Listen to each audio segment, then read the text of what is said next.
To say that a person is the sum of their experiences is a philosophical commonplace. To understand why this is literally biologically and neurologically true is something else entirely. When you acquire knowledge, when you genuinely understand something rather than merely recognizing it, you undergo a physical transformation. Long-term potentiation, the biochemical process by which learning creates lasting synaptic changes, ensures that genuine understanding is never merely stored. It is integrated. It changes the pattern of the whole. The physicist Richard Feynman once described his father's teaching method.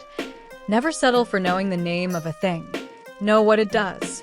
Know how it connects. To understand deeply is to be changed deeply.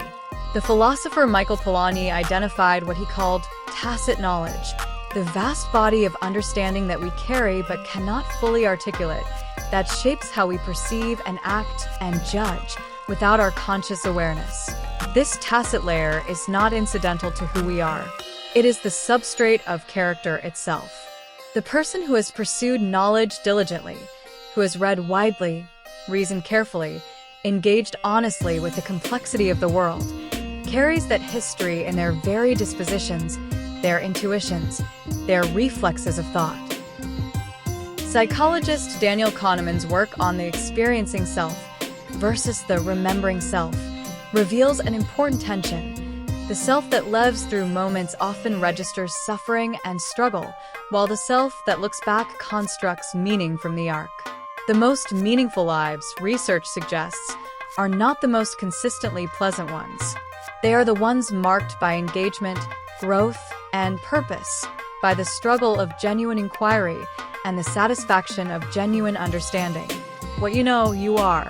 Not in the shallow sense that your opinions define you, but in the deep sense that your accumulated understanding forms the lens through which all experience passes.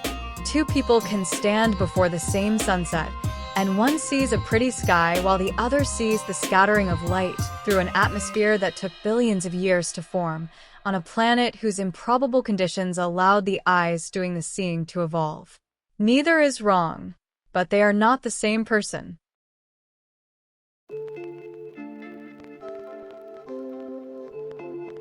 The deepest error in common thinking about purpose is to treat it as a thing to be found, a fixed point at which, once arrived, meaning floods in, and the search can end. Modern psychology, neuroscience, and evolutionary biology all converge on a different picture.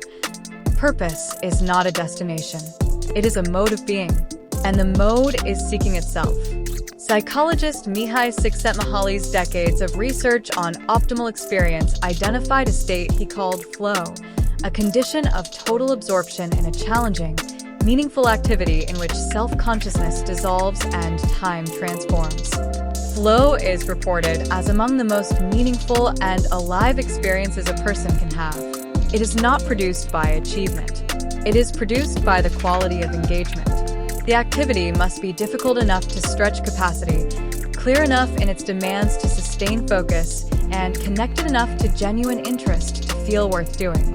Knowledge-seeking, at its best, is precisely this. The person genuinely grappling with a hard problem, scientific, philosophical, historical, moral, enters a state in which the question and the mind pursuing it become one. This is not a romantic description. It is a functional account of what happens in the prefrontal cortex and the dopaminergic reward systems when intrinsic motivation is engaged and the task is calibrated to the edge of competence. Curiosity itself is not incidental to human nature. It is, evolutionary biologists now argue, a primary driver of our species' success. Research by neuroscientist Celeste Kidd and others demonstrates that curiosity is a learning strategy. The brain allocates exploratory attention to the zone of productive uncertainty, pursuing information where the gap between what is known and what could be known is neither too small nor too vast. We evolved to be drawn toward the knowable unknown. This means that the impulse to seek knowledge is not a luxury or a personality trait. It is among the most deeply human things about us, woven into the architecture of the brain's reward systems, expressed in the child's relentless why, alive in the scientist's refusal to accept an incomplete explanation. To suppress this impulse is not to be pragmatic. It is to work against the deepest grain of what we are. Psychiatrist Viktor Frankl, writing from the extremity of experience in Nazi concentration camps, argued that the last of human freedoms is the freedom to choose one's attitude toward one's circumstances, to find or forge meaning even in suffering. His framework, logotherapy, placed meaning at the center of psychological health. Contemporary research has vindicated Frankl with empirical force. Studies in positive psychology consistently show that the sense of meaning and purpose is among the strongest predictors of psychological well-being, resilience, immune function, and longevity, more predictive in many studies than wealth, social status, or even reported happiness. Meaning is not merely philosophically important. It is biologically beneficial. And it is generated, above all, by engagement, by caring about something beyond the self, by pursuing understanding, by contributing to something that will outlast the individual moment.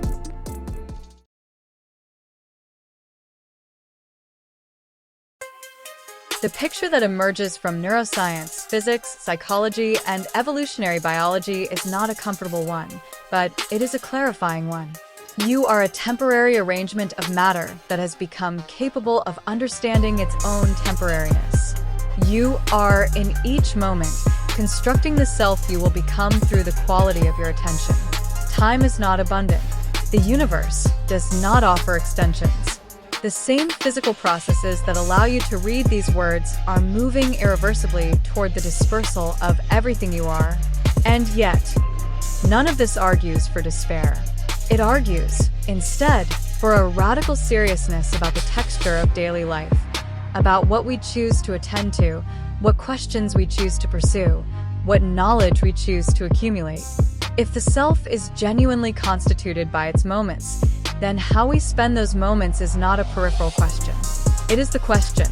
The ancient Stoics knew this, though without the neuroscience. Marcus Aurelius wrote, "From the throne of an empire," about the smallness of human life and the consequent importance of living each hour with full attention and clear purpose. He was not practicing pessimism. He was practicing precision, the precision of someone who understood that the finite is not the enemy of meaning, but its very condition. Meaning requires limits. Infinite time would dissolve into noise. What does it look like, practically, to live this understanding? It looks like choosing depth over distraction. Choosing the hard book over the easy scroll, the difficult conversation over the comfortable silence, the genuine question over the performed certainty. It looks like building a self you can recognize in retrospect, coherent, curious, engaged with the actual texture of the world rather than a curated simulacrum of it. It looks like treating knowledge not as a credential to be accumulated, but as a living relationship with reality, one that changes you as it grows, that links you to the accumulated understanding of centuries of human inquiry, that places you in conversation with everyone who has ever been moved by the same wonder you feel. To learn genuinely is to join a species-spanning project of making sense of things. There is nothing small about that, and it looks like accepting with eyes open that this will end, not as a cause for grief, but as the final argument for presence. The philosopher Martin Heidegger called death the ownmost possibility, the one that is uniquely, unalienably yours, the one that cannot be shared or deferred. In facing it honestly, he argued, we become capable of authentic existence, choosing our own path rather than drifting in the crowd, owning our decisions, living forward rather than waiting for life to begin.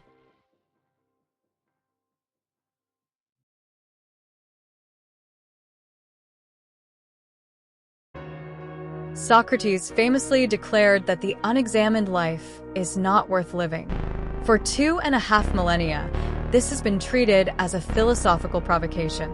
It is increasingly an empirical finding. The science of identity reveals that we literally are the sum of our examined moments. The neuroscience of learning shows that knowledge is not stored in us but woven into us, changing the physical structure of the self. The physics of time confirms that our window of existence is cosmically brief and thermodynamically unrepeatable. The psychology of meaning demonstrates that purposeful engagement with the pursuit of knowledge is among the most reliable sources of lasting well-being. The biology of curiosity shows that the drive to understand is not accidental but central, a defining feature of the species. All of these converge on a single point. The life that matters most, by every measure science can offer, is the life that asks the most honest questions and pursues them with the most genuine attention. Not the life of most comfort, not the life of most acclaim, not the life of most certainty, the life of most genuine seeking. You matter. That is the first truth. Your time is running out. That is the second. And what you do inside the time you have, what you choose to know, what questions you choose to pursue, what understanding you allow to change you, that is not merely a lifestyle choice. It is the whole of what you are. The examined life is not a luxury. It is the only one science, philosophy, and honest reflection can recommend. In a universe moving steadily toward darkness, to have been briefly, brilliantly curious is enough. It may even be everything.